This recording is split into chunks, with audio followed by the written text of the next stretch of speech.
Gather round, y'all people, let me tell you all a story of something I once loved when I was a child. It's a series of books that features a bunch of little feline creatures, and they live out there in the great old English wild. And it's all about cats, and they hunt and fight and spat, and they don't know words for things like people and cars. Now Jaron, Mitchell, and Toasty, your creators and co-hosties, are gonna tell you all about it, and then we can all be stars. They're gonna tell you all about it, and then we can all be stars. Hello, all you warriors, rogues, and kitty pets out there. This is a brand new podcast. This is Stars in the Making. This is your one-stop podcast for all Warriors content. My name is Jaron D Ratman. I am your creator and host, and these are my two co-hosts, if you'd like to introduce yourselves. What are your pronouns, King? Oh, my pronouns are he, him. Thank you, King. I am Toasty Valentine. I use he, him pronouns. I'm the resident idiot. That means I have an English degree. So... Oh, that's not a good sign for me. I don't like what that means for me in my college choices. It's okay. Yeah, my name is Mitchell Crispi. I use they, them pronouns. I am a media studies student, basically English, but mostly focusing on film. Well, I'm a music major, so I think that we all made choices. We all went into creative arts. Which gives us Yeah. knowledge to talk about why cats are so great. Why this book about cats is so meaningful. So, I'd like to take the first segment of this show to sort of have each one of us talk about our history and experiences with this franchise. So I'll go first as the resident Legacy Warriors fan. My older sister got me into Warrior Cats when I was in elementary school. Not sure which grade, but I was probably around 8 or 9. I was a big fan of Animorphs. I tried to get her to read Animorphs. She wouldn't go for it, but she got me into Warrior Cats. And I was like, Warriors hyperfixation middle schooler. I had some friends in middle school that we tried to play the role-playing game, and, we all had our OCs, and I tried to write fan fiction at one point that was posted on DeviantArt at some point, but is now gone. I haven't been able to find it. Not the DeviantArt fan fiction. Which is a blessing and a curse. It's great for me, but it's terrible for the world. But, when I got into high school, sort of fell off of Warrior Cats. I'm pretty sure I was reading the books as they came out at that point. I think that Order of the Stars was that's the 4th series of 6 books. But by that point, me and my friends had all gotten into Naruto instead. And we became huge, annoying Naruto fans. So, and then, I've had one of the books on my bookshelf for ages. I think it's number 4 or 5 in the first series. And it bounced around my head for a really long time that I was like, I should read Warriors again. Because I'm a big fan of, children's literature. Big fan of Jerry Spinelli. Big fan of Sharon Creech. I'm a big fan of children's literature. So I always thought, I should give Warriors another shot and see, as an adult, how it holds up. Yeah, and so you invited us to reread it with you. Yeah, and so I pinged in a mutual server. I said, who wants to start a podcast with me where we read and review every Warriors book? And we're the only two people to be These two are yeah, the why only not? 2 people who are insane enough to commit to that. Well, I was just excited to use my degree. I didn't really care what it was for, I'll be honest. Yeah, do you want to go next, Toby? Oh, for sure. So I'll be a lot more brief because I have no experience with Warrior Cats at all. I did not read it. This is actually my first ever read-through, my first ever experience and reactions to the Warrior Cats series. I didn't even have, Warrior Cats friends in middle school. We were all gamers, so we had something else going on. The only thing I'm familiar with is just random Warrior Cats OCs that I saw on DeviantArt probably back in the day, but that's it for me. I mean, if you've seen the DeviantArt OCs, I think you've hit the most important part of the entire thing. Well, it surprised me so much to learn that you weren't a Warriors kid because you feel as a person so Warriors coded. In the most loving way. No, I have gotten in a positive way. I've gotten so many times I'll tell people no, I haven't read Warriors Cats, and they're like, you? Of all people?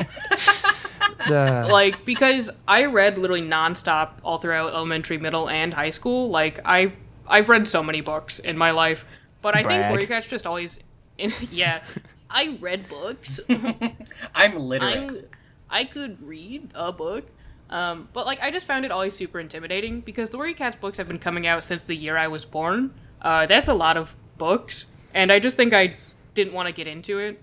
Especially because I always mainly went to the library and always ran into the problem of, like, people checking out the 7th book of a series and never putting it back. So I just didn't want to start that with, like, a 30-long book series, so... I always had that same problem as a manga reader in high school, is that I'd go to the library and they'd have, like, here's Bleach volumes 1 through 5, and then Bleach volume 27, and I'm like, well, I guess I'm never reading Bleach. Still to this day, I've never finished a series of unfortunate events because of that. Oh my god. Like, someone checked out book, like, 6, and I just had to stop reading, essentially. I did the same thing, but we owned the first 5 books, and I just I never even tried for the 6th book.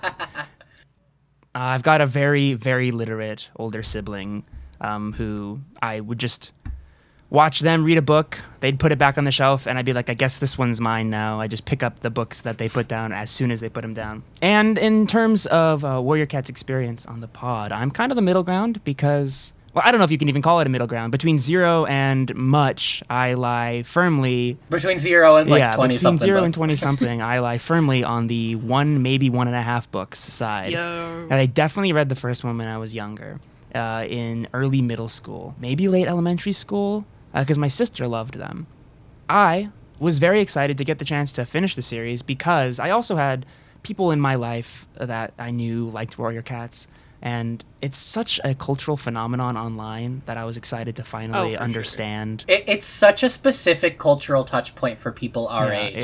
Yeah. Of, like, you know, people who were going to elementary school in the late 2000s, early 2010s, that, like, Warriors was just, like, such a huge thing specifically for our age group. Not for, like, the whole world, but just for, like, elementary and middle schoolers. And I bet you a good amount of, like, 40-year-old moms, too, probably. Oh, real? Mm-hmm. I feel like one of the big reasons I missed it was because, like, I was always reading super far ahead of my age level.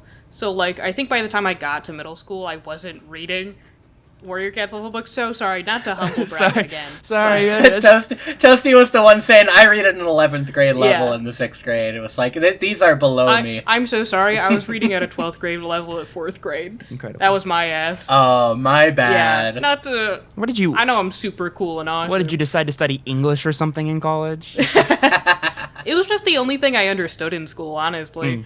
Yeah. And I was excited to be pleasantly surprised by its quality. And I was. Let me tell you, it holds up. Yeah, to get it out of the way, like, we're not doing this to make fun of these books. Oh, no. I mean, we are, in a way. Like, we'll make fun of the parts of the books that are fun, but, like, we are legitimate enjoyers. Like, this is a positive... Yeah. A positive experience of, like, reading these books to see, you know, critically, how well do they hold up as children's literature, and, like, how much do we enjoy them as adults. And for all three of us, for this first book, it was actually a lot, like, a surprising amount. Yeah, I'm like, the last thing I want to come across as is, like, an English snob, because I'm the farthest thing.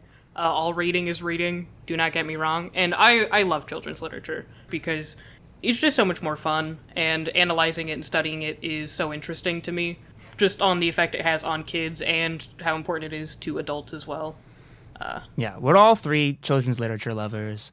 As a media studies student, I guess I'm more specifically interested in, like, cultural effects and stuff. And I love the idea that over the course of this, and we're all going to get to dive back into the mostly now archived history of, like, the fandom online and stuff like that. Oh my gosh. Yeah, let me tell you, in my research in my minimal research to give us jumping off points and stuff, I discovered that a lot of Warrior Cat's websites and related content is now only available on the Internet Archive. Oh no.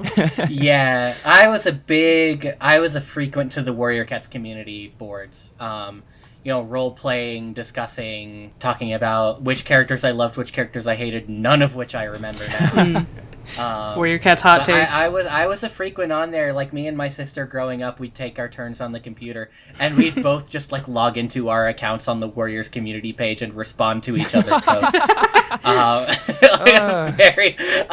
very disconnected sibling relationship in regards to the media we consume. Yeah, and how was your real life relationship? No, it's good. So, we want to start getting into the content of Warriors Into the Wild by Aaron Hunter. Yeah. I guess we should say there's absolutely going to be spoilers if for some reason you don't want Warrior Cat spoilers. Oh, yeah. Fair warning. If you haven't read this book, there's going to be... I've already spoiled something just in my prelude. That eagle-eared... Bad-eared viewers? There's gotta be bats. There's gotta be eagles somewhere in the story. Listen, if you don't like Warrior Cats and you don't know who we are, why are you listening? So fucking real. Yeah. I hope that your whatever paper you're working on or your attempts at sleeping are going well. I'm sorry that you've run so far down the well of things to listen to that you've ended up in the Warriors. If you're looking for a summary, good luck on your 4th grade book report. I hope it goes well for you. Maybe look up a better video, though. If you're just trying to relax, let us pull up some fresh moss for you in a nice dry little part of the camp, and you can really snuggle down. And we'll wake you up before sunrise for training. Don't worry. Down with some fresh kill and. So the first thing when you open this book, you get a shonen manga volume type summation of all of the characters and allegiances, which I think is fantastic. I read this book. I skipped over it because none of this is information you need going into chapter 1. But I kind of wish it was at the end, the Hobbit books or things like that, because it would be nice if there was a glossary of characters and terms and vocabulary, kind of like the I swear they had that for Percy Jackson. I think Percy Jackson books had a glossary where they talk about all of the gods and this is what a drachma is, this is what a cyclops is, stuff like that. Yeah, I mean, I read the book twice, and then I went back and looked at the glossary, and I still don't know some of these characters in the glossary. So relevant to this book, but it's a nice thing, I suppose, for and we'll lore get into heads it. Who are big into the characters and knowing all the characters, knowing all the allegiances, stuff like that. It's a nice touch. It fleshes out your perception of the world a little bit right away. I just think it's a little overwhelming off the rip, I won't lie. Especially because Warriors' names all sound very similar. So that is exactly it. That's why you can read the book twice and still not quite know who's who. Remember the difference between Darkstripe and Longtail and Willowpelt. They all are just ThunderClan warriors. But and also some are Halftail, Longtail, Redtail. Wind Clan, there's one guy. Yeah. And the rest, there's a million cats. Wind Clan is basically not but in why this is there book one regardless, guy? But that's that's a topic for later. Spooky. The other thing that this book immediately does to sort of open up its world is it gives you maps at the beginning, and I love these. This was the first thing that jumped out at me of being this is great. The creative vision behind the series is pretty great because you have a map of all of the cats' landmarks, and then on the next page you have a map of all of the two-leg landmarks. Yeah, when you the wretched, filthy two-legs landmarks. And I think that that's great. It sort of it gives you a contrast between our point of view and the cat's point of view, because there's some landmarks on here, like Carrion Place and Owl Tree, that, on the human map don't exist, because the humans don't care about those places. They're not significant. But they are significant to the clans. I do kind of wish they were labeled human map and cat map, because, when I first looked at it, I had no idea what was going on. And even after reading the book twice, I was still a little confused. In yours, are they not? No, they aren't. Mine says cat view and two-leg view on each map. Yeah, no, mine doesn't have that. No, they're not labeled in ours, really? yeah. Toasty and I have the same edition of the book. Eagle-eared listeners may realize. Let me take a picture of these for the audio podcast? To send to you two, just so that's you for can us. see. Yes. We'll find some way to post these maps for all of the listeners. We'll put it on. My favorite thing about these maps while this is happening is that both cat version and human version don't have a very good sense of scale, or they don't have a scale drawn on them. And for all that I can tell, it seems like all the action in this book happens in approximately 1, maybe 1.5 square miles. It's really hard to tell. The size of one house on this map is based on that alone. It seems like these cats, when they talk about running through the entire forest, are running approximately one human block. I'm sure that's not what's intended, but it's definitely what it feels like based on the map. It takes place in the woods behind your house. I grew up in a cul-de-sac where there was just woods behind my house, and so that was like prime. Like that's where the warrior cats live. Exactly. Well, like, yeah. I feel like that makes sense for the cat map because obviously houses are very big to them. So I feel like the scale is going to be a little wonky. I posted the pictures. They came out sideways for some reason, but we don't have Came out that sideways. that label. that's so interesting. That would be very nice. I wonder if those were added later because people were like, "Why are there two maps? This is confusing." Those maps are also much more detailed. Oh, and better really? and they just Yeah. generally make more sense. I Yeah, wonder what so- year. I should send a picture of our maps because you need to see the human view from our perspective. It Oh. is not that good. It looks like a child drew it. Yeah, it looks. And Oh, that's one of the fantastic. reasons it's very confusing. This book, for being a children's book, knows how to kick it off with a bang. Oh yeah. This series is like Game of Thrones about cats for kids. I was gonna call it like a soap opera for kids, honestly. The amount of death in this book, I was not expecting it. I won't lie. Yeah. The prologue of this book kicks us right off. The cats are out there; they're fighting and killing each other, like literally, like second. As paragraph. cats do. The rocks were alive with wrestling, screeching cats. I was definitely expecting more of a like smoother lead-in instead of just like starting out with the biggest bang of like fighting and so many names and like just warrior cats nonsense going on. And then after I read that and got to the next bit, I'm like, oh, okay, this feels like how a book should start. Yeah, it throws you into the deep end, and then instantly, you turn the page to chapter 1, and it's like all about Rusty's comfy home life, and it's like, wow, yeah, that's a massive contrast. Yeah, I'm like, on reread it was definitely better, but like, since this was my first ever time reading it, I was like a little confused reading the prologue. It didn't surprise me at all, even though I didn't remember any of the small details about the book. Jumping into that prologue, I was like, yes, some cat shouting about retreat versus never retreating. These River Clan motherfuckers with their wet bellies, they're gonna get their asses kicked one day. I was instantly back in it, and that second part of the prologue, where they have Blue Star and Spotted Leaf talking to each other, is it's so cinematic. It's so genuinely mysterious and such a good setup that it feels like it doesn't belong in like such a widely memed on series. I feel like a lot of memed on series and media is way better than people give it credit for. Also, like, I don't want to say stuff like this is good for a kid's book because I don't like how people treat children's media. I won't lie. People act like all kids media just has to be Coco Melon in every form. Oh, and I wish that it wasn't. I wish that there were. I mean, I guess the other thing is that I'm not as in touch with modern children's media as I ought to be. Yeah. But I think about like this series and other series that I loved as a kid, and I wonder if things like that are still being produced and still being loved by kids, because when you hear about Cocomelon and you watch some Cocomelon and you're like, this is really rough.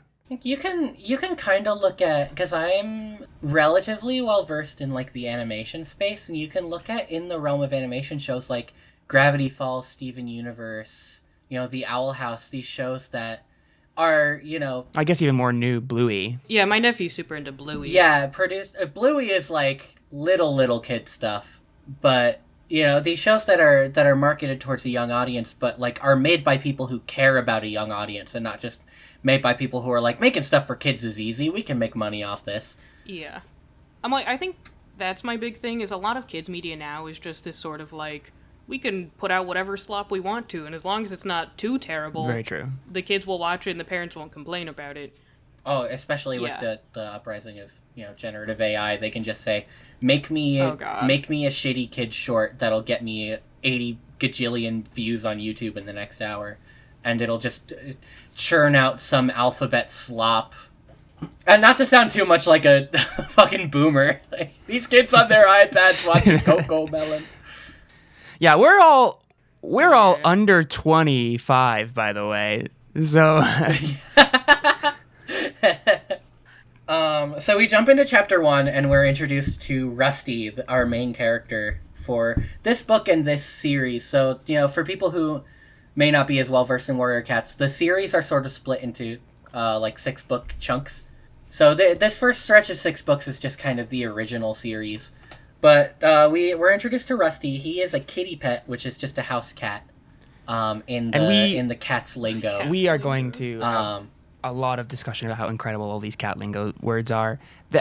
It's so fantastic. once we like really get into the clan life and we start like learning about all of the hateful words, There that the is warrior no cats wonder use, that and it captured it's the pretty heart incredible. of imaginative children everywhere who, on the playground, could choose to be a kitty pet or a clan warrior or any of these things. When all of the phrasing is so over the top and imaginative and energetic. I'm like, it just feels so real as someone who's owned cats, because cats are so fucking overdramatic. It's insane. Cats are so kitty pet coded. This book absolutely reads like, yeah, this is what cats would say if I could hear them talk. Yeah. But we're introduced to Rusty, and he's unsatisfied with his kitty pet life. He hates the food. Isn't there like a thing where he drinks the water and he's like, he "This calls it water like sucks." stale. He says that it's something like bitter that. two-leg water. Bitter two-leg water. But he has dreams every night about running around in the outside, hunting mice, hunting squirrels. When you see your dog snoozing on the ground, kicking his leg, that kind of dream. And he wants more out of life, so he goes outside. He's an outdoor cat. Apparently all which, cats in this by the universe way, are. You shouldn't have outdoor Yeah. cats. They're all like indoor, really- outdoor cats, yeah. Don't let warriors be anti-outdoor cat propaganda for you, because if you let your cat outside, he will be fighting and killing other cats. Yeah, within there's the a week. lot of reason not to have outdoor cats, and warrior cats is all of them. If you wonder why all of the warrior cats and all of the clans are fighting for prey, it's because feral cats kill so many animals. It's unbelievable. I started a death counter at the top of my notes, if that gives you a warning about what happens to these cats. Yeah. It gets pretty wild. But he goes outside, he talks to like his buddy Smudge. They talk about their other buddy who went to he left one day and he came back and he was never the same, which is like really fucking dramatic, really dark. Like he's all fat and lazy and he like never goes out into the woods, he never catches birds or mice anymore. And on his adventures, Rusty runs into Greypaw, who's an apprentice of ThunderClan. And by proxy runs into the leader of ThunderClan, Blue Star, who's like they describe the warriors as being like these huge cats. Like Blue Star's like massive compared to Rusty, which is Rusty's probably He's like less than a year old, right? like 8 months old, so he's like a little kitten.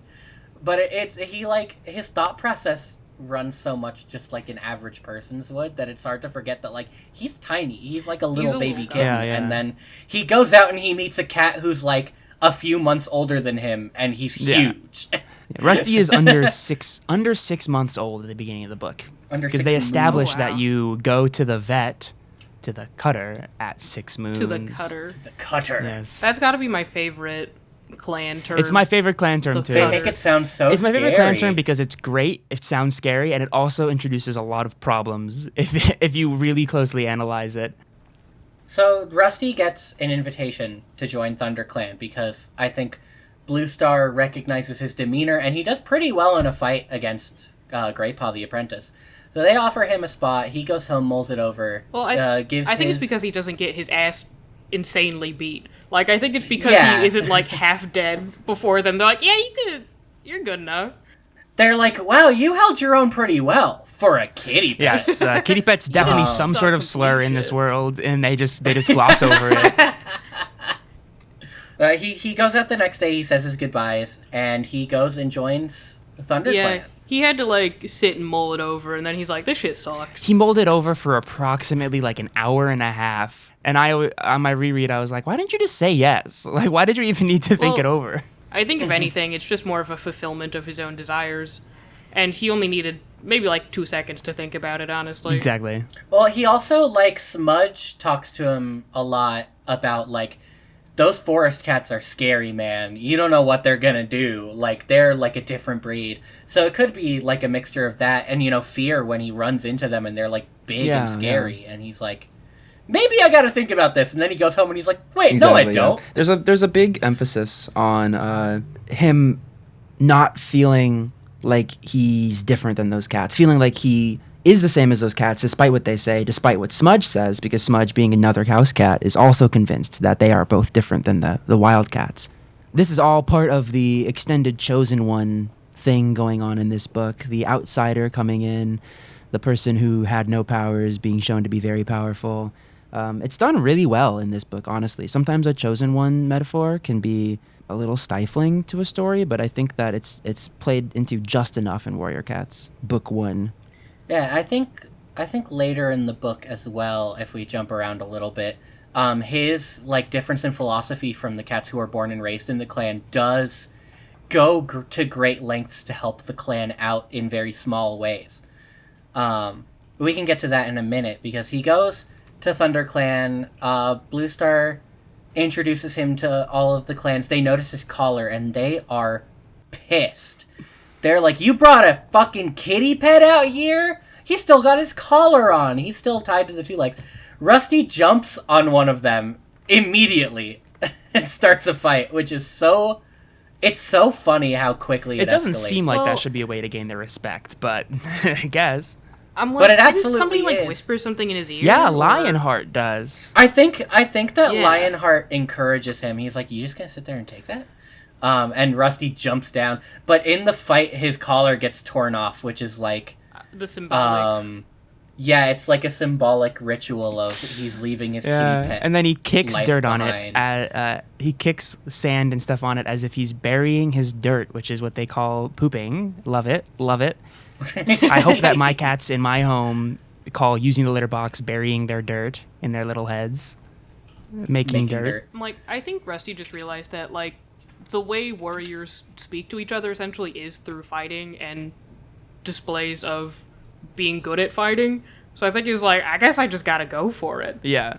Yeah, he earns a little bit of their respect that way, but, you know, it's an uphill battle for him, paving his way and earning the respect of, you know, some of the shit-ass elders and some of the warriors like Tiger Claw, who very clearly don't enjoy having a kitty pet around.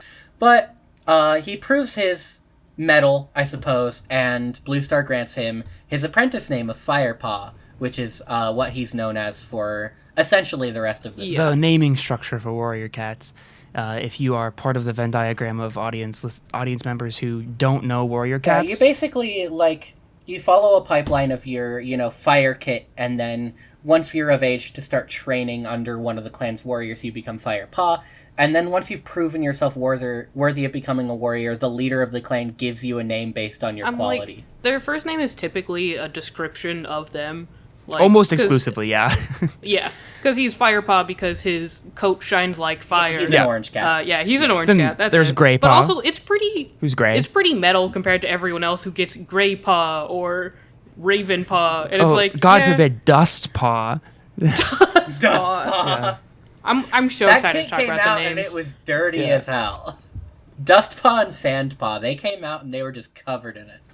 So a little bit of the process of reading this book, and I imagine the rest of the series, is losing your mind at the amount of times that you read the word paw, coat, claw, meow, purr.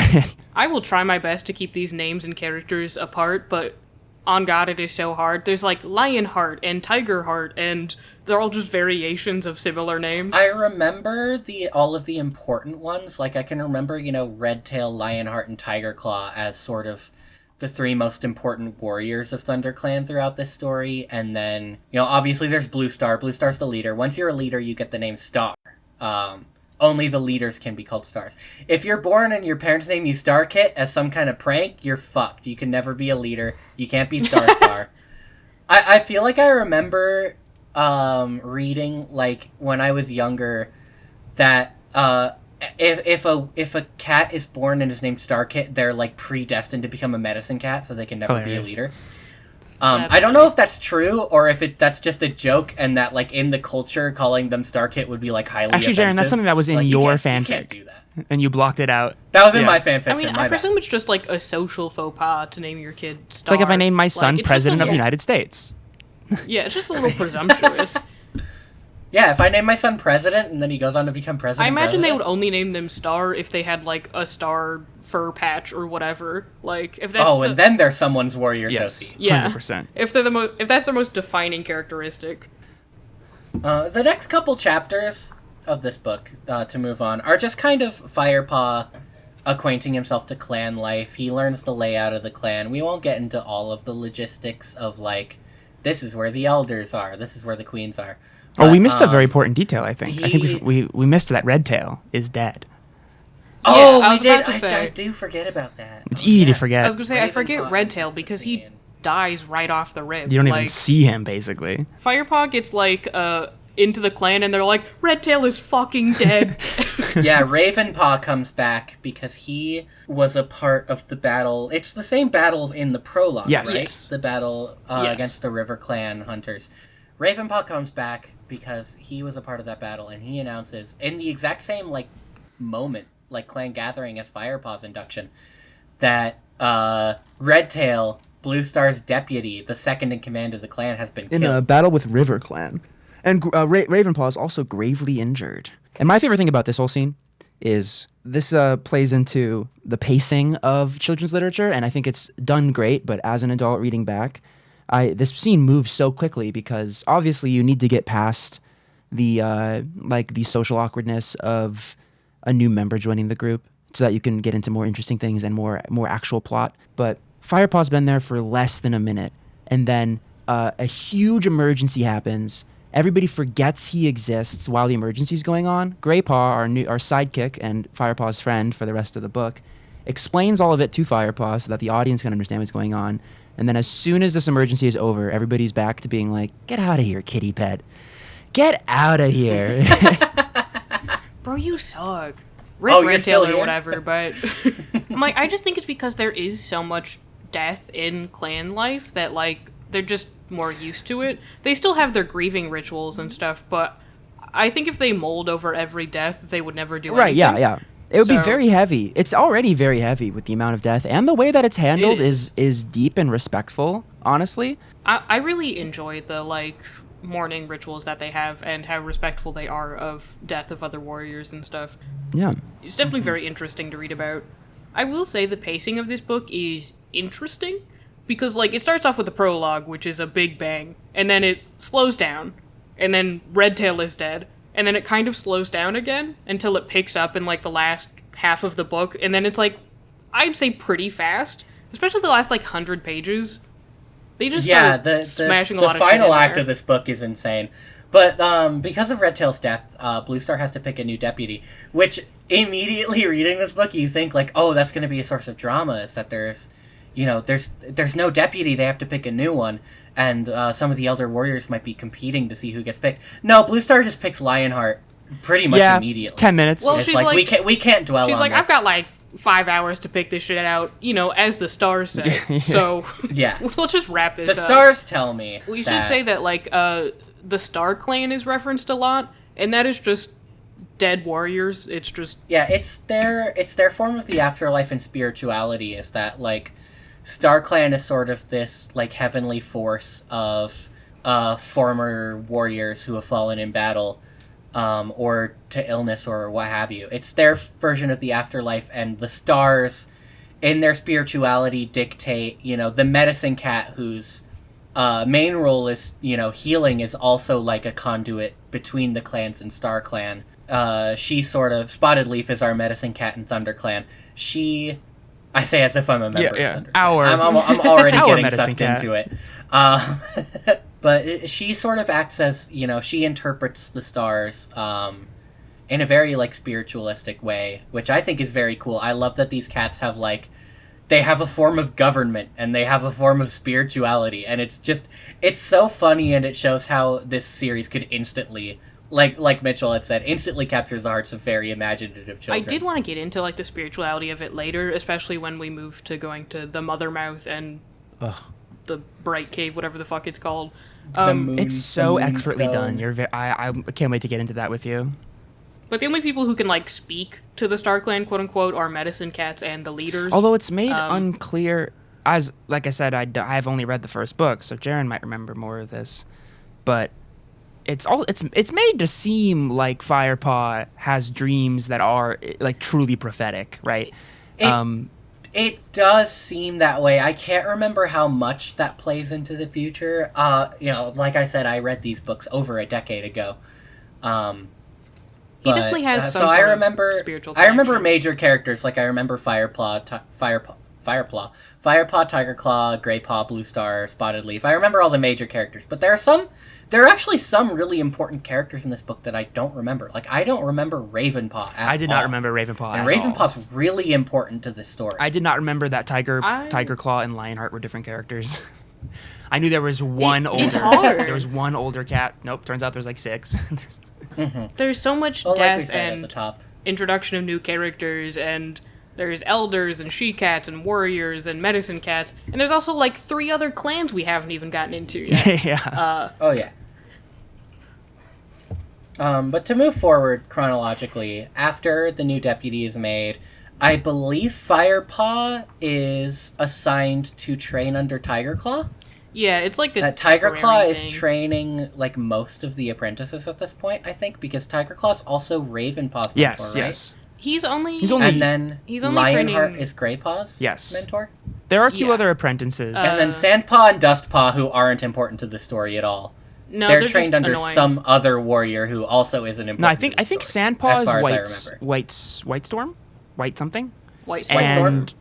White Storm is also introduced Yes. pretty early on. He helps actually. Yeah. take And he plays more of a role Yeah, yeah. later, but not a particularly Yeah. huge role. and I think that Only- Dustpaw is under Darkstripe, and none of this matters. So Just lots of names.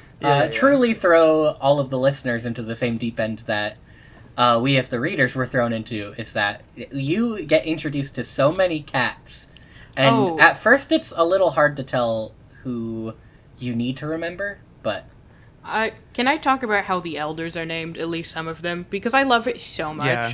yeah. We've got my boy Halftail. That's fucked up and mean. Why are we naming people after their disabilities? and One Eye, who has 2 eyes, And- but one of them is blind. It was Yeah. Virtually blind and deaf. Then It there's says in Small the Ear. character section. They looked at his ass like his ears are Yeah, small. My question is, do they rename the elder? They don't get into this in the first book. Do they rename them later in their lives? I think so. I Really? think that when a warrior retires, They get a new name. sometimes they get a new name, but like Dappletail and Patchpelt just sound like Dude, warrior I wish that names. happened to my I'm dad. like- So it's hard to know. It's hard I to wish know when my for dad sure. retired. Yeah, once you get old, they're like, you're not. Your name's not Lance anymore. Your name is now Yeah. Robert. We need to give you an old man name. Patchpelt is absolutely my favorite of the elders. He's old. He's old and weird looking. That's Patchpelt. But after the new deputy is named and Firepaw's assigned to train, the next couple chapters are just sort of him, getting acquainted with clan life, and they go on like a patrol and they test like his scent, which is something I wanted to mention. I love the way that they use scent as like a matter of perception Yeah, in this it's book. great. As like, it's less like I see these things happen and more like I can smell the traces of Shadow Clan warriors, or I can smell the trail left behind by a fox or a badger. It's a really small thing, but it like immerses you and reminds you that like, oh, this is a story about animals. They have a different perception than we do. And It really keeps you in the cat perspective with all the sense, and also with how good cats' hearing is. They can hear things. Mm-hmm. They can hear the heartbeats of animals, which I always find insane. Because I already knew that in real life, but it's Yeah. still weird reading about it. But that's something that like service animals can do, is that if you're a person with a heart condition and you have a service animal, they can hear or sometimes even smell the changes in your heart rate. Like, I think a friend of mine from school has a service dog, and the dog can smell when her heart rate has changed. That's And crazy. can- could be a new pickup line at the bars. Come over and do something about it. Hey, Hey, baby, you hey, smell that? That's me getting flustered. Because you're so cute. I bet that'd go great. They'd be like, what? That gets you I'd say all my the name queens is in the clan. my dude. name is Mustache Paw. You That get you all the queens in the Yeah, my name is playground. Stash Face. You know, I did want to talk about that later, because I was, like, laying in bed thinking about warrior cats, as Yeah, you yeah. do. all through middle school. And, Everyone like- does when you're warrior pilled like we are. They are constantly, like, trying to have new kits and stuff, but they never mention the father of the kits at all. Like, when are these cats That's fucking, is my I mean, question. obviously it's When for and who? children, so I don't know if they're ever gonna mention this. But like, I'm pretty sure cats Yeah. don't mate for life. I think they just I be think fucking. that- And I think later on in the books, I have vague memories of they'll talk about, like, there'll be, like, developing relationships between some of the characters, and they'll talk about, like, oh, Darkstripe is mating with, I So can't they think do of a female talk? warrior's Just name. pick Bramblepelt, any of them. I mean, just make up a name, and it's probably a... Just if it's a she cat, it's like Bramblepelt, old prettier. my brother Yeah. and me joke. Bramblepelt is a real one. Yeah. If you're here because you just listened to that My Brother, Me episode and you're like, I need more of this type of joke, welcome. Because it's just all that it is. I had tossed around the idea in my head, maybe we'll do this in later episodes, of each of us picking a warrior name for the episode. Oh, just But for the episode? I For don't introducing know. ourselves? Yeah, Yeah. for each episode, at the top of the episode, we come up with a new name, and that's it'll be like, I'm I'd Rat love to do Tail, that. and I'm Stash Face, and I'm whatever, you know. couldn't think I of think one that would for be me? fun, but I don't know how well we could I'm commit to Catboys. that. I'm Catboy. Catboy Paw. Me trying to blend in with the cat. It's me, Catboy. me. Don't you remember your friend Catboy? But you're different. You went to the cutter. Yes. No, I'm just fat and lazy I will say, naturally. these chapters are, speaking of when do these cats be fucking? These chapters are mostly They're so about busy. just like very classic, introducing the audience and the character to this new world, getting them settled in. Very classic young adult literature stuff. But there's also a lot of character relationship development going on. You know, Sandpaw and Dustpaw continue to be little assholes because they don't like the kitty. Yeah, pet. they're kind of dicks. and- They're just like annoying. Yeah. They're not even like. They're super also mean. they're also like rude to Ravenpaw They're- too, aren't they? Because Ravenpaw's a little They're rude bit to all skittish. three of. They're rude to our main Um, three in general because they're older and a little bit farther. I think that's through just the- because they're a little bit. Oh, they're 2 Yeah, weeks they're through older. They're 2 weeks older than I've me. seen They're one so more much moon further than think along. they're kitty just- bat. They're a half moon older than me. They're just a little like persnickety. They're not Such a good like word. the worst, but they're just a little annoying and snobbish. They're not actively aggressive. uh. But there's also Firepaw is. There's also major hints throughout this book that Firepaw be crushing on Spotted Leaf, the medicine cat. yeah. They have a lot of tender moments, and a lot of that is first brought up in these next few chapters. I was gonna say our next major plot point that happens is that Firepaw is out hunting, and he catches the scent of a Shadow Clan warrior. And this Shadow Clan warrior, another character who I didn't remember at all from reading these books as a kid, her introductory sentence is, a puny apprentice, easy prey for Yellowfang, which is the funniest way to introduce a does not character, continue. is having them just say their old name on their own name. And she does not unprompted. continue using her own name in third person. It's the only time she does it. No, it's the only time she speaks in the first person, and it's because otherwise we have no way of introducing this character's name except after they fight. Because they fight, Firepaw kind of kills it, kind of crushes it. It's set up pretty well throughout this book that Firepaw is not only pretty fast and agile, but also a pretty quick thinker. Yeah. And uses his wits to outwit some of the larger, maybe more experienced warriors like he does against Yellowfang. Yeah, he uses his wits to do the same move 3 times, and it works every time. He is very clearly the Hey. main character. He is supposed to be the best guy. Like, It's a wonder why I moved from this to Naruto, because Naruto is also a guy who does the same thing in every fight and always wins. But he gives some of his prey to Yellowfang, which is against the clan code, which is something against we the haven't really talked Warriors about. Code. Yeah, against the warrior code is that there's this. I don't think it's ever like strictly defined. I don't remember if it is. I read the beginning of this book 3 months ago, so I don't remember exactly everything and how it gets set up. I speed read the first That's so couple funny chapters. because I'm like, a bit. they don't exclusively define every rule, but like there are rules that are brought up throughout the book. Like you have to feed the clan before you feed yourself, and so on and so you forth. should defend the It's clan more with just, your like, life. chivalry rules. It's basically the Yeah. only 3 that are like explicit is like defend the clan with your life, loyalty to the clan, which includes defending the clan to your life, and feed the clan before yourself. And he breaks one of those rules in his own words Immediately. in his Breaks- first solo outing Yeah. as an apprentice. He breaks 2 of them really because he feeds himself and he feeds an enemy clan warrior, which are both sort of taboo. I You know, I- sort of setting up his difference in philosophy with the the philosophy true. of the clans. I really like this setup of Firepaw's character, of how, like, kind and empathetic and just how big his heart is. Because he's, like, super nice to every clansman for the most part, except for the ones that suck. Every guy that is being picked on, or Yellowfang, who isn't the nicest looking cat around, he still takes a second to appreciate them for what they are and still helps them out. Like, he doesn't discriminate, unlike the rest of the clans. Cats. Yeah, he's very kind, and the rest of the clan cats are sort of cutthroat. They're very Let me tell you, this book is packed full of very good messages. I really enjoyed on the reread realizing that it has a lot to say about like what makes a good person or a cat, I guess. But you know, because I've reread a lot of children's books from my childhood that, you know, are fun still, but like didn't really teach me anything subconsciously. And it's nice to know that if you were really into warrior cats, you were learning that you shouldn't be a dick to old people who are starving. Like, Yeah. Just because an old person's a little bit mean doesn't mean you should leave them to the yeah, or kill them yourself. Don't do either of those things. Yeah.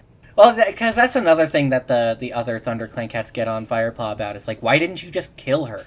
Yeah. And he's like, well, I didn't really want to. Yeah. Because, like... I didn't have any reason to. Because after their fight and after Firepaw feeds them, the other clan's cats find them, of course, because why wouldn't they? We have to have conflict. Yeah. And Firepaw is, like, so scared he's gonna be in so much fucking trouble. Like, he's like, I fucked it.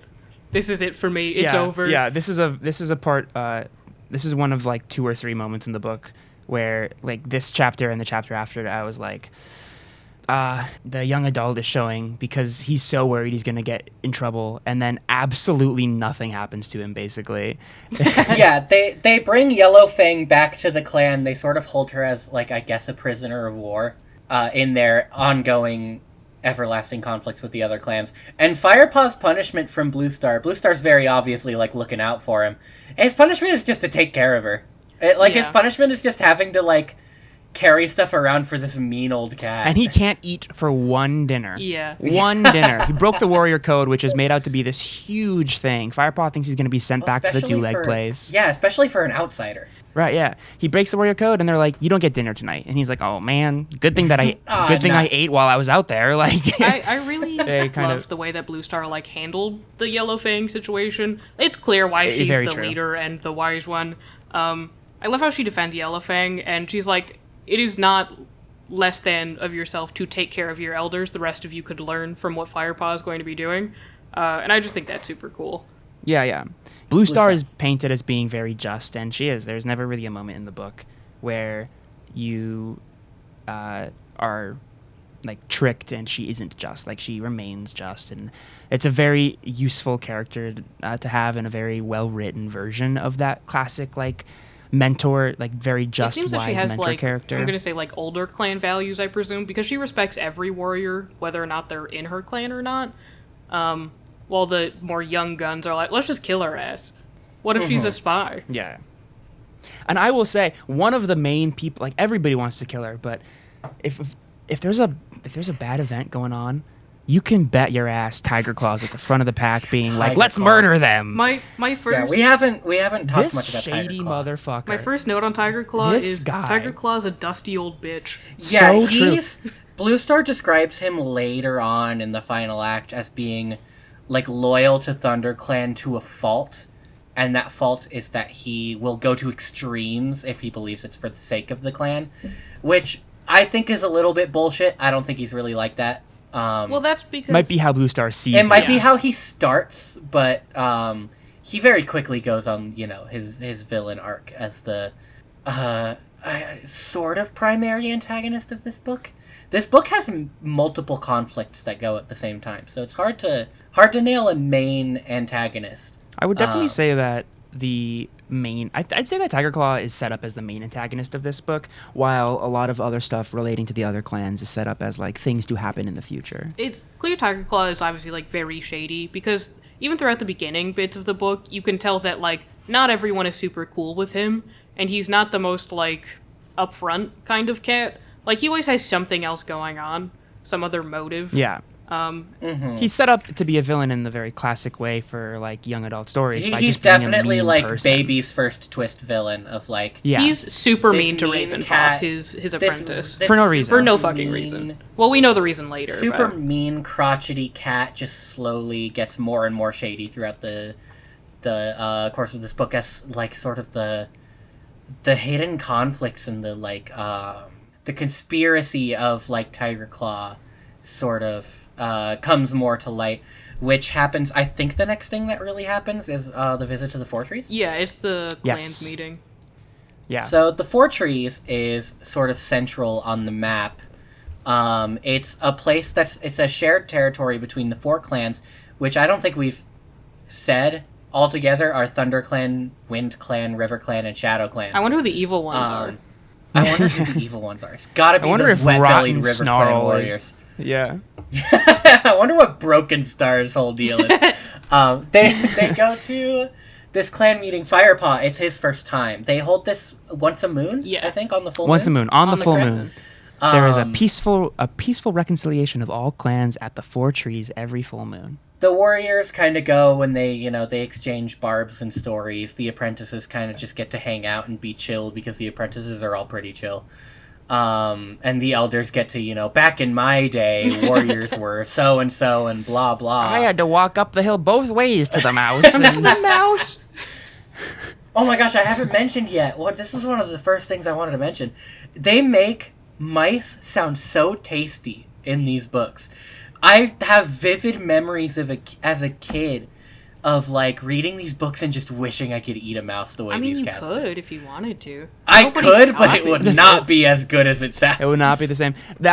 This book series and its description of all, I guess, living things that the cats kill as fresh kill is the only thing that gives like Studio Ghibli animation food a run for its money in terms Yeah. of making me want it so much. It really makes me just want to like grab a mouse and just I don't, chomp And into it. in terms of like cultural significance, fresh kill as the phrase is one of the biggest things I remember, and I actively remember like people who were really into warrior cats at the lunch tables being like, this is my fresh kill in middle school, this isn't my peanut butter and jelly sandwich, this is my fresh kill.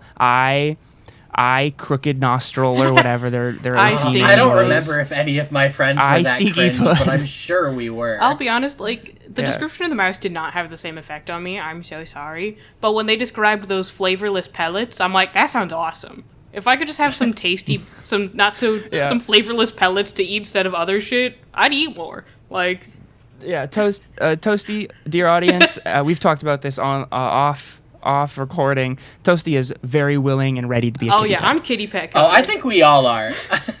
I think after the prologue, we're all content to be kitty pets. Listen, I want my bitter Yeah, ass yeah. water. I want my flavorless pellets. I want my squeaky ass mouse. I'm happy. I don't want to go fight to this the is- death in the woods. I want to be fat and lazy. Yeah. This is about just as good a time as any, I think, to get into like the dichotomy between kitty pet and clan life is one of my favorite things about the entire book. I don't know if it plays into the later books. It probably doesn't, because it wouldn't make very much sense for it to. But in this book specifically, it's so funny to me, like the way that the two legs and kitty pets and wild cats like see each other. One of my favorite things specifically is obviously cats understand humans at least a little bit, because the wild cats talk about Firepaw being lucky that his owners hadn't taken him to the cutter yet, and Firepaw goes, "Oh, they mean the vet." So Firepaw knows what the vet is, and yet for some reason, even though he's an outdoor cat who could theoretically go anywhere he wanted outdoors his entire life, and has seen his owners come and go over the years, doesn't know what a car is. Yeah. Because all cats in the wild are scared of cars and scared of crossing the Thunder Path, which is a road that runs through warrior cat territory. I wanted to talk about the Thunder They don't- Path because when I first read it, I did not know what it was.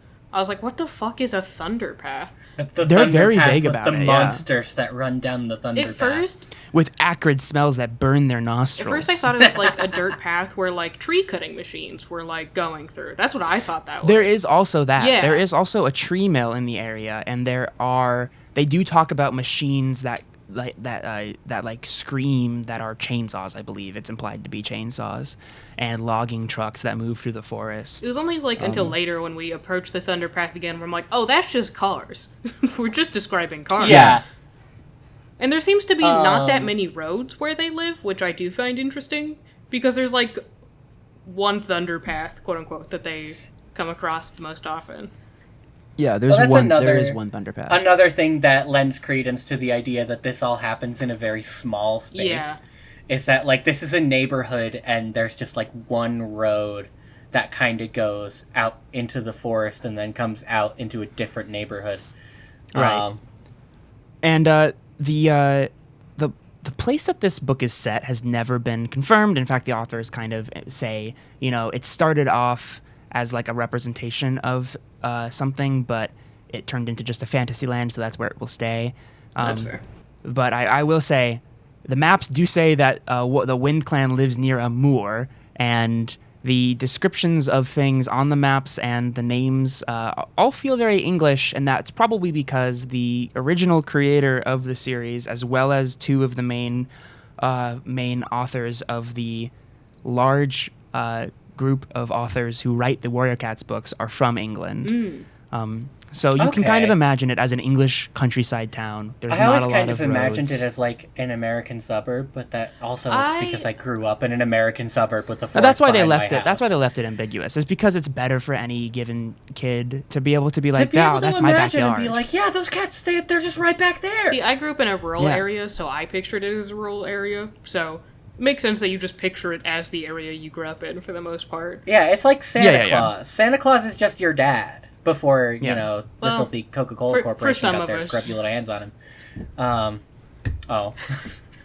Anyway. But none of no matter where you picture it, based on the size and scale, this area has a huge feral cat problem. There are so many feral cats in this area. It is not good. It's insane. Someone just keeps buying new cats and they keep running away. They're like, what's happening to all my freaking cats? Yeah, and they've been here a long time. I Apparently. feel like it makes sense Sorry, go that ahead. the authors, or most of them, or some of them, are from England, because I know there is a large feral cat problem in England. And also, by law, I think you're required to let your cats be outdoor cats. Yes, that is true. That does Cats make have a to be lot of outdoor sense. cats. And you also have to have garden space for them to roam and stuff. So I feel like that definitely adds context as to why every single indoor and outdoor cats are allowed outside. Because in America, I feel like some people let their cats outdoors, but most people keep them fully inside. Yeah, and it's Too many people. let it's their cats advisable to outdoors. do that. You should. You shouldn't let your cat outside. We are indoor cats, gang. Also, Yeah. spay and Yeah. neuter your cats. Take them fuckers to the cutter. Take those Take them fuckers to the cutter.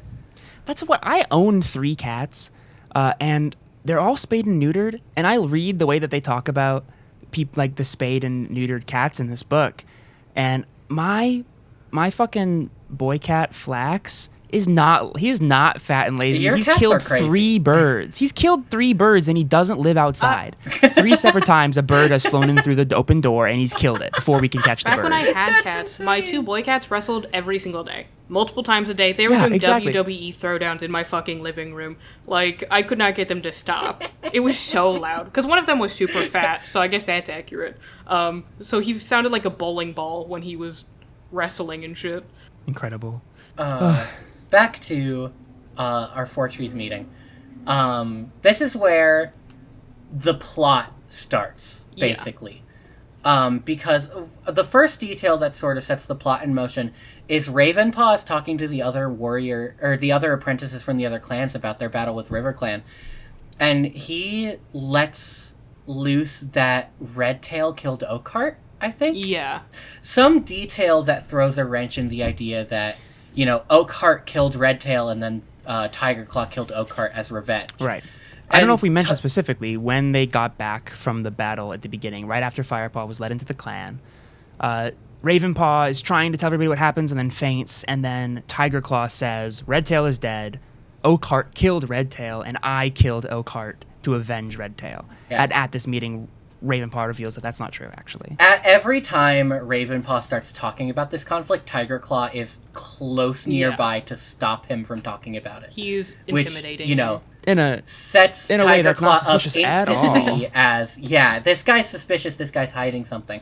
Because I'm pretty sure when Ravenpaw lets loose that little detail that throws a wrench in his version of the story, he's like basically instantly right there, and he's like, hey, what are you guys talking about? Yeah. Maybe you that's shouldn't true. talk about that at this clan meeting. He is a dusty Yeah. old bitch.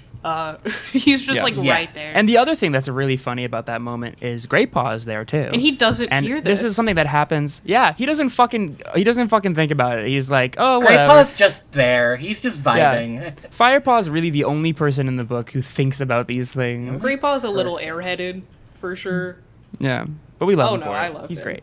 I think my Great favorite... Paw's a great companion to Firepaw in this book. I think my favorite character introduced during the clans meeting is Running Nose. Running Just the most wet, So pathetic good. little guy. The Shadow Clan medicine cat who can't even cure his own illness.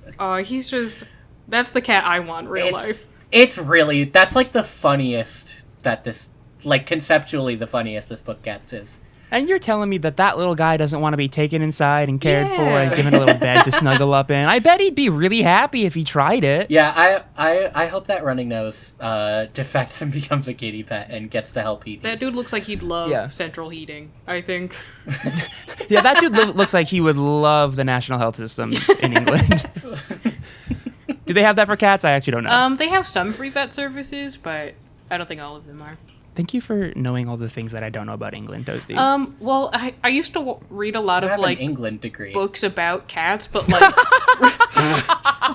Sorry. You're right, I do have an England degree. Not quite the same as an English degree. But I used to read books about, like, cats, just like real-life cats. People would write books about their cats. Oh, so you read the nerd version of these Yeah, yeah. And I read about... I don't remember what the title of the book is, but it was this man who was, like, homeless in England, but then he adopted a cat and essentially saved his life because taking care of the cat got him out of addiction and helped him get a better house because he wanted to take care of his cat. But, yeah, That's an adorable story. he took him to, like, a free vet service and forked over, I think, the last cash he had to get medication for his cat. So That's like the Robert Downey Jr. burger story if it was wholesome. the fucking what? That's so true. The Robert... I'll tell you later. We can't spend any time on this. Yeah, look it up, audience. It's fun. Fun time. You If just you know, dropped then that you like know. everyone knows what you're talking about. If you know, then you know. If you were an MCU fan like 8 years ago, then I you know. was though, but I don't know what you're talking about. Anyway, back at the clan meeting, people noticed that Wind Clan's not around. No one from Wind Clan has arrived, and it's like really weird that that's taken so long.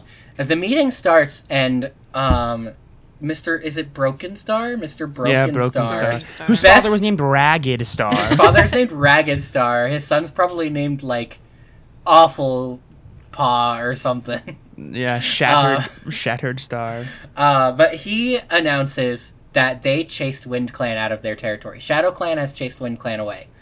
Because Shadow Clan is having a food shortage, and they're forcing the other clans to share their hunting territory, effectively. They're saying, you either share your territory with us, or we get rid of you. Is their Which has ultimatum. never happened before. They've never... No clan has ever demanded hunting rights before. Yeah, it's the they're- first time. They're very overall respectful of each other's territories. You know, there'll be some straggling warriors who go and hunt on ThunderClan ground, and the ThunderClan warriors are like, hey, knock that off. But it's never been organized in this way, that, you know, Broken Star's making an all-around threat to ThunderClan and RiverClan, the other two remaining groups, that if you don't let us hunt on your hunting grounds, then we're gonna get rid of you. And this poses a problem because ThunderClan's already having a bit of a hunting problem. Which is established pretty at the beginning of the book, which is why they get into conflict with Firepaw, saying like,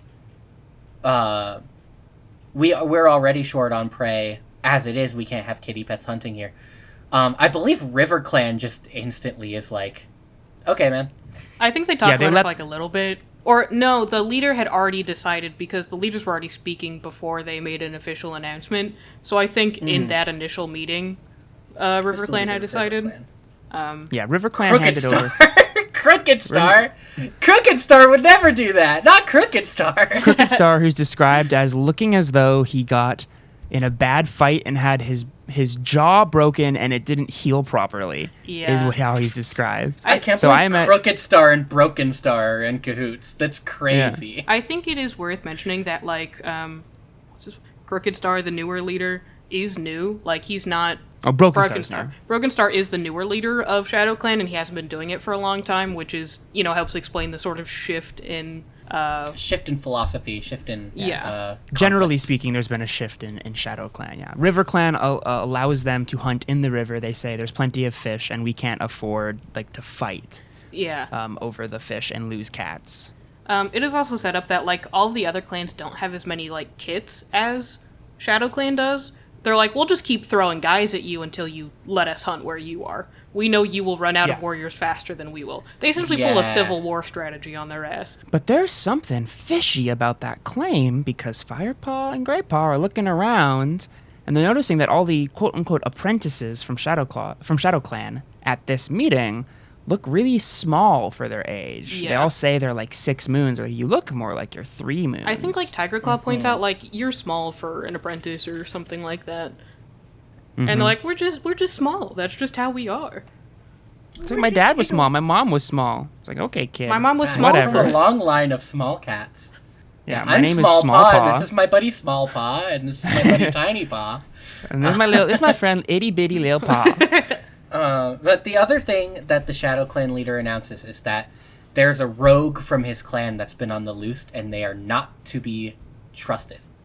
Especially around kits. Especially around kits, which all of the Thunder Clan warriors are instantly like, that bitch Yellowfang is in gotta our be her. camp right now. And Firepaw's like, oh my god, Yellowfang, I gotta do something about this because my clan is gonna be so awful to her. Yeah, he immediately sprints back, trying to get back faster than the rest of his clan can, because he loves Yellowfang, has been caring for her for like several months at this point. Yeah, they formed a Right. really strong rapport over the couple of chapters where he's taking care of her. She's opened up and like softened up with him a little bit, which she hasn't with the other. They do set up, I think, in those couple chapters that she's weird about the kits. Yes, She doesn't they do want it to get really, near really them, well. or She, like, hisses at one of them when they come and play a little too close to her. And so everyone's like, she already hissed at our kids. She might yeah. do something They worse. already know that she's a little bit weird with the Thunder Clan kits. So, all of those factors immediately jump to, pretty reasonably, I'd say, to most of the warriors of Thunder Clan that this, like, enemy clan, I think she was the medicine cat, right? She was the medicine cat. They say that she was a warrior before she became the medicine cat, which is unusual for cats. That she, this enemy warrior who's snappy with all of us isn't, like, kind or nice in any way, and is weird about our kits, is at our clan, like, unaccounted for right now. And so instantly, of course, like, I would come to the same conclusion if I wasn't Firepaw. I definitely wasn't expecting, like, this interesting commentary on mob mentality from these books. Like, that is something that surprised me a little bit. Because, like, the second the warriors are worried about someone or something going on, they're, like, immediately about to kick ass. Like, they don't really hesitate when they think their clan is in trouble. Which, At least Blue Star and Firepaw are the only two that are shown. To, That's an ideology that's specifically represented with Tiger Claw as well, Yeah. because he's always the one who's going to jump to violence if he thinks in that moment it means protecting his clan, and then Blue Star is usually the one who has to talk him down. yeah, I'm like, I think I think that like Lionheart's a little more level-headed as well.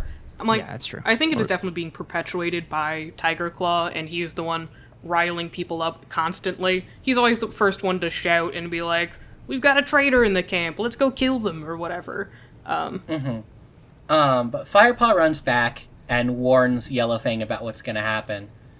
I don't remember exactly how the series of events plays out, so Well, if either of you know a little better, you can I feel do. free to jump in. He's like, hey, you gotta get out of here, and she's like, I'm too old.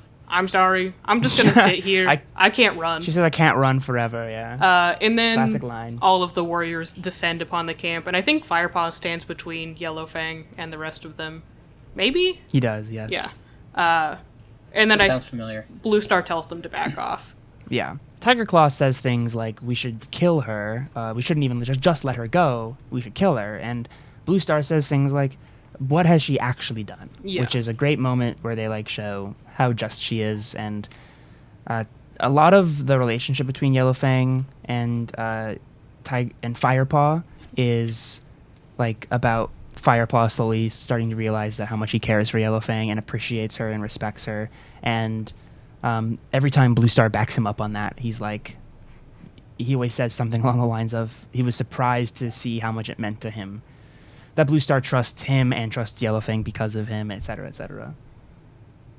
Can we take a quick break so I can refill my water? My throat's getting a little coarse. Yeah, Yes. I'd love to. Let's go to the money zone. Let's go to the ad break. We're going to be sponsored by... We do not have ads. Catfood.com. Use Unless the code something happens. www.catfood. Hey there, Toms, Cheat Cats, and Rogues. This is your host, Jaron D Ratman from the future. When we recorded this episode, it went very, very long. So we made a last-minute editing decision that we were going to split this episode into 2 parts for ease of listening, so it's not like a 3-hour-long podcast episode. If this episode ended very abruptly, that's why. If you enjoyed the first half of our review, make sure to go check out part 2 for the rest of our thoughts on Warriors Into the Wild. And be sure to check out our socials. We're on Blue Sky, TikTok, and Instagram as WarriorsPod, P-A-W-D. And you can email us at warriorspod@gmail.com if you have any questions, comments, suggestions, or you just want to say hi. Thank you so much for listening, and we'll see you at the next gathering.